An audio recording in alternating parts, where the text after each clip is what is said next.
Napapasok na si Nura.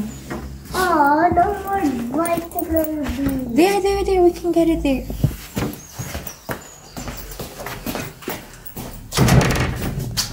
Oh, I closed the door. Shucks. Oh my.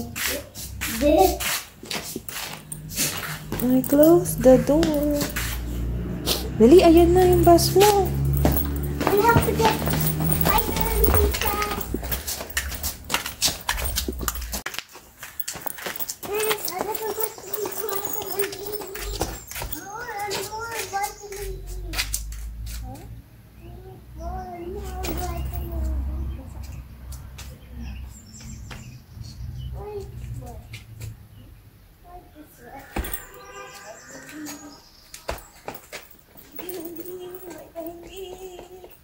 Vitamin D at the back. Vitamin D at the back. Vitamin D. Oh, you see? Vitamin D. Vitamin D. It's so strong. Let's go check.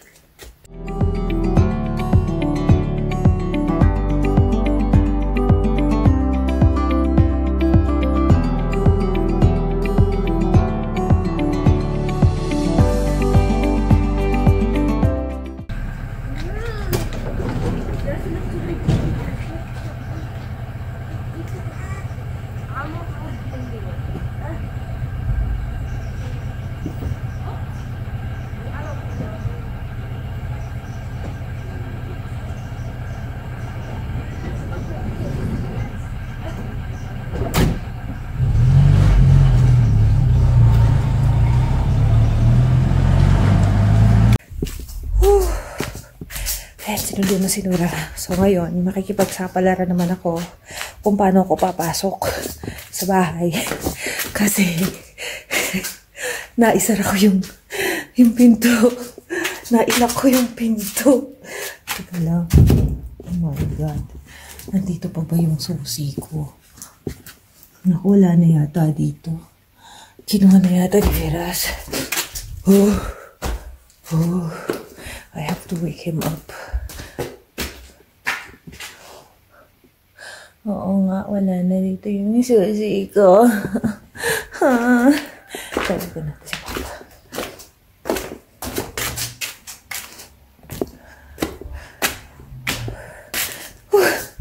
Pangalan na.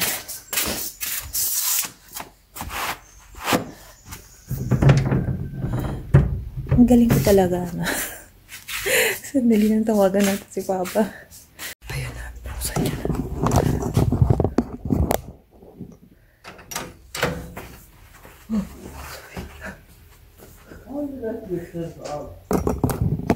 Because I took Nana outside for the school bus. Ayan. Nagising si Papa dahil ginising ko. Makikita rin siyang pumasok. Kaya ayan, solong-sol ko ng bahay. At since kahapon, nakapaglinis na ako lahat-lahat. Ngayon naman, magluluto na lang ako ng pagkain ni Nura. At ng pagkain namin ni Papa mamaya. So, hindi ko yan naman na nakabukas na yung heater. Maghuhugasan muna ako ng pinagkainan namin. Ang ginamit namin. Lamig kahit yung gloves ang lamig. May gulay.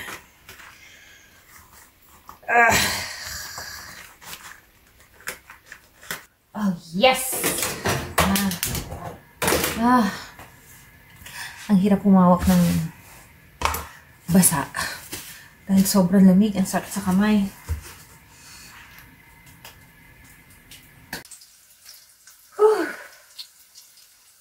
O nga pala mga moms.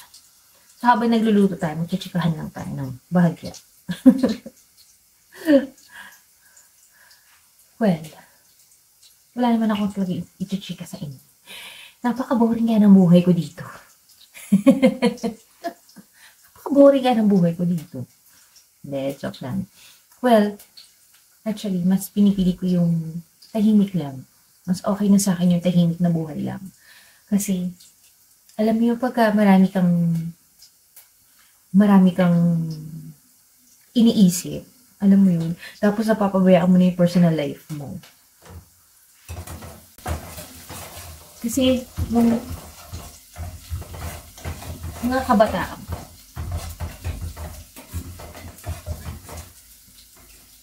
ginawa ko yan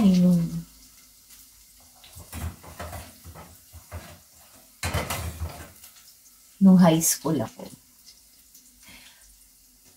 Yung para bang masabi na you belong. You're going to please everyone para lang ma-feel na, uy, kaibigan ko sila. Uy, ganito. Alam mo, hindi mo namamalayan. Ngayon, lately mo lang na-realize na nabubuli ka na binubuli ka ng sarili mong mga kaibigan. Diba? And, ngayon mo lang talaga marirealize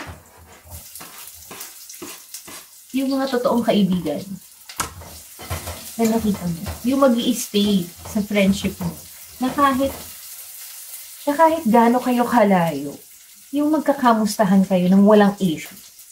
Yung magchichikahan kayo na, yung kayo mismo na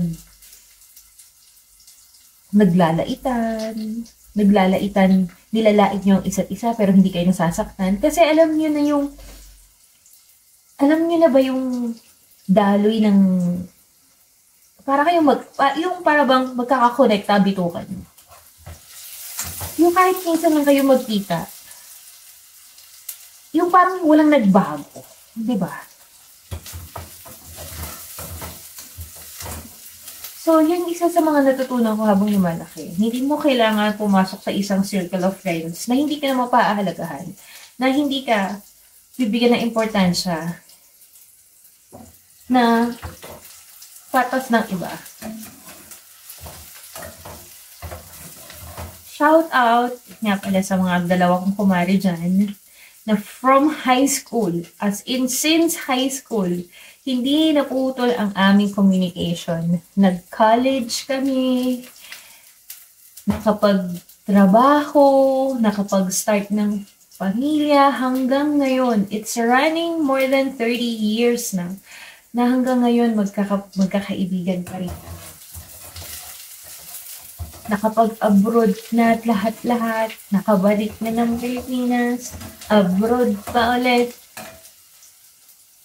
Hindi nagbago. Tapos yung pagka-uuwi ka ng Pilipinas, magseset kayo na hindi. Wala silang choice kundi mag-overnight sa inyo kasi malayo yung isa. Tapos yung isa nasa kabilang kanto lang. Di ba? Ganun yun eh. At shout out sa dalawa kong kumarin yan. Si Maring Rachel at si Maring Jel. Na always busy, Mars. Baka naman. Ayan, sa susunod nating video call, kasama ka na. Aray ko. Alam mo yung kahit sobrang busy nila, yung masasagot ka nila sa message. Yun yung mga walang hinahanap sa yung iba, di ba? Lamig na, kailangan sumayaw para mainitan, hindi ka masyadong lamigin. Sasakalin ko tong zepiras. Alam, nung nakaraang pinaplano namin yung binili namin heater, yung bigaas. Sabi ko sa kanya, dito na lang sa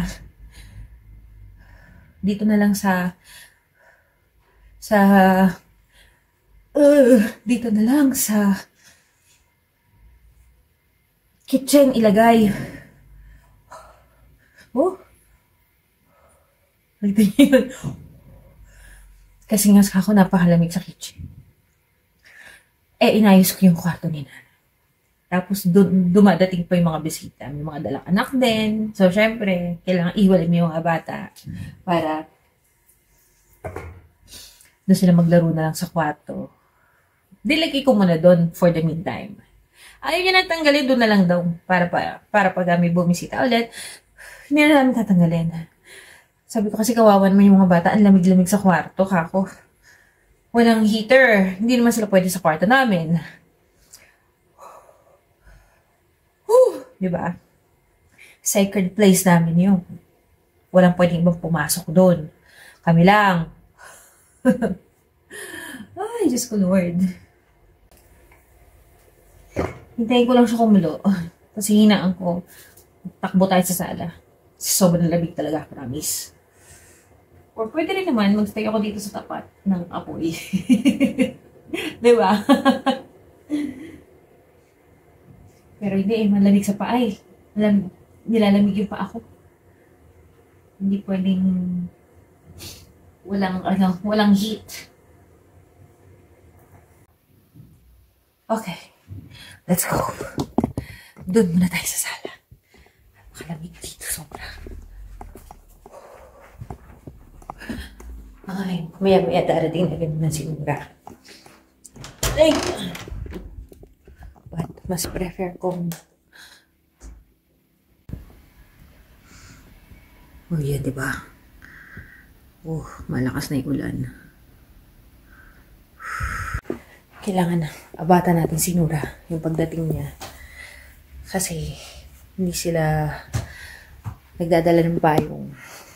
Kaya kailangan na aabang ako na lang. Doon muna tayo for a while. Sa fire.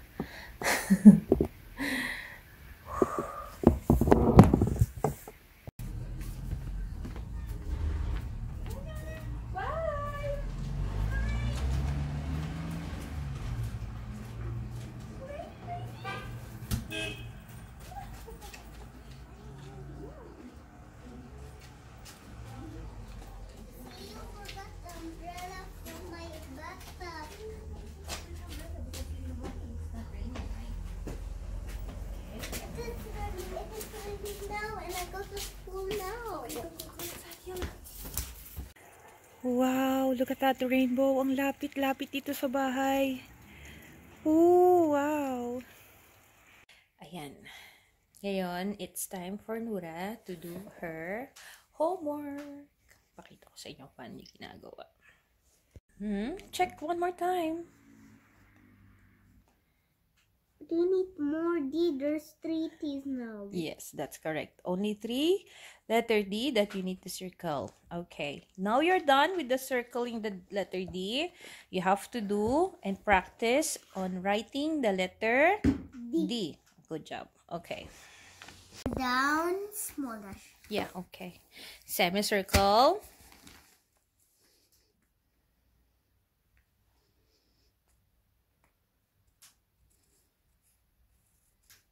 Small dash. Good job. Next.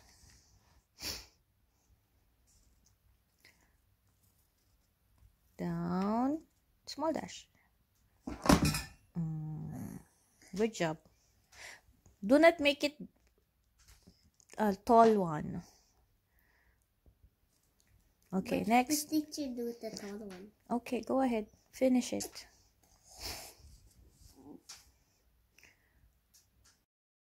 One day later. They're staying on the fire because it's so cold. Baba, say hi. Nana, say hi.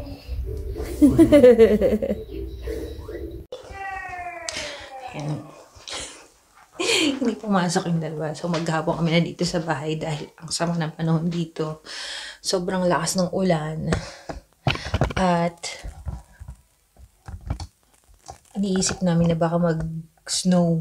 Kaya, inisip na, Kaya hindi na pinayagan ni Papa umalis ng bahay si Nora. Ayan, wala, ayusin natin yung camera natin.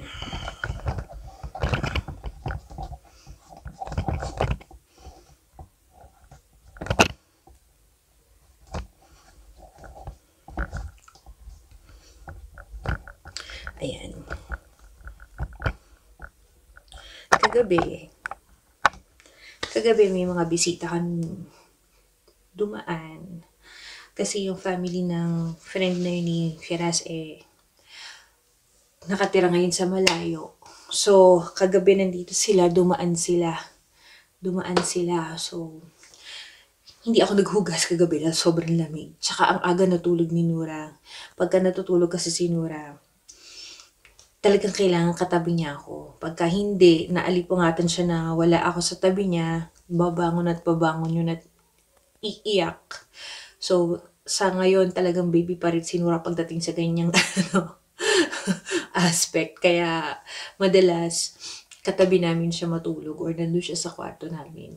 So, ngayon, mag-aayos na muna ako dito sa kitchen habang yung mag-ama ay nasa sala.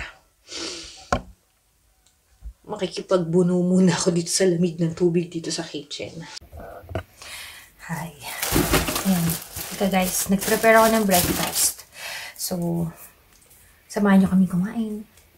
Ito, simula lang naman ang breakfast namin.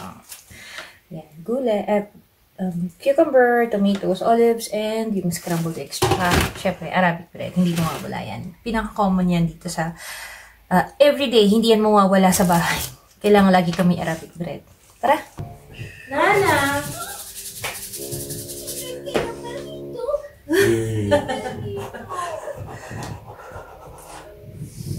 Try this one.